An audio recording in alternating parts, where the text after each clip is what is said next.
Почитувани, доста е со пиар и скапо платени реклами. Наместо собствена промоција и 5 минути слава, потребно е Филипче да се фати да работи и да не дозволи повторно избувнување на пандемијата на есен. Делта сојот од COVID-19 се шири на секаде низ светот, а најголемиот број од државите дефинираа строги мерки за влез и излез во државата, со тестирање на граници при слетување на аеродром. Само во Македонија се тера пиар и ништо конкретно не се работи. Вакцинацијата се одвива незадоволително. Потребно е власта да издајне механизам за стимулација и за анимирање на што поголем број на луѓе, но и да работи на набавка на нови вакцини.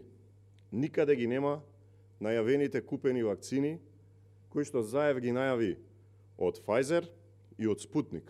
Се што добивме се донации или вакцини кои што се од COVAX системот. Филипче и Заев можат колку сакаат да зборуваат дека работат, но тоа не се гледа или ефектот е мал, односно незадоволителен.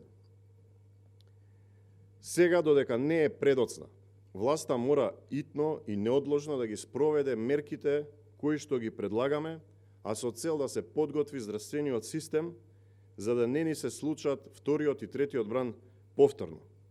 Не смее да ни се повтори мерките и предлозите на Комисијата за заразни болести да се носат врз основа на политички барања и врз основа на политички диктат. Не смее да ни се повтори да имаме најниска процентуална стапка на вакцинирано население во регионот.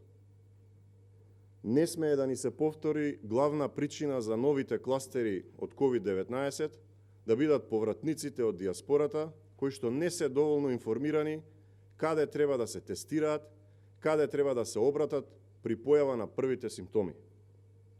Не смее да ни се повтори пациентите да не можат да дојдат до тест за COVID-19 или да плаќаат баснословни суми за тестирање.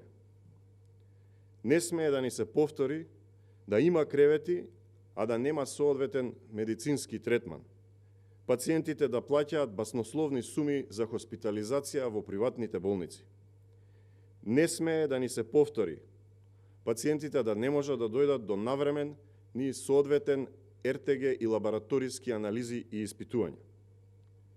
Не смее да ни се повтори да велиме дека наводно има протоколи, но лекарите и медицинскиот персонал да ги нема добиено и секоја болница да лекува според своето емпириско искуство.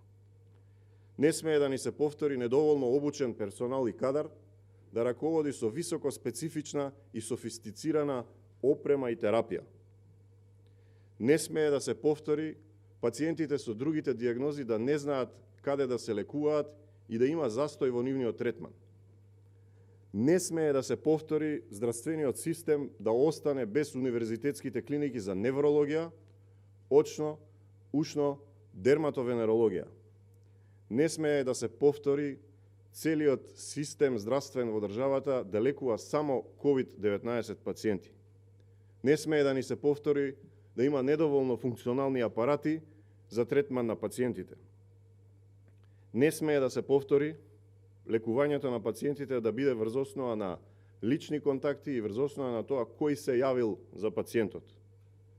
Како 14-то, не смее да ни се повтори дефицит на лична заштита опрема, како што го имавме во првиот бран. И 15-то, не смее да ни се повтори пост-ковид патологијата кај пациентите, да не се знае каде да се лекува и да има соодветен третман.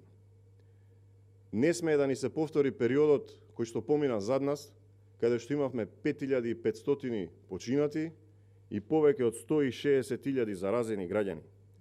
Никој во светот не може да знае и не знае колку тешки и опасни може да бидат новите мутации од COVID-19, но за да не ни се повторат сите овие работи, потребно е здравствениот систем да се подготви и да биде спремен. Потребно е зголемена контрола со тестирање на границите, широка достапност на тестовите и масовна вакцинација.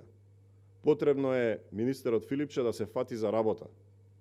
Народот не смее да страда заради тоа што некој решил да тера личен пиар. Време е за Македонија за сите луѓе. Ви благодарам.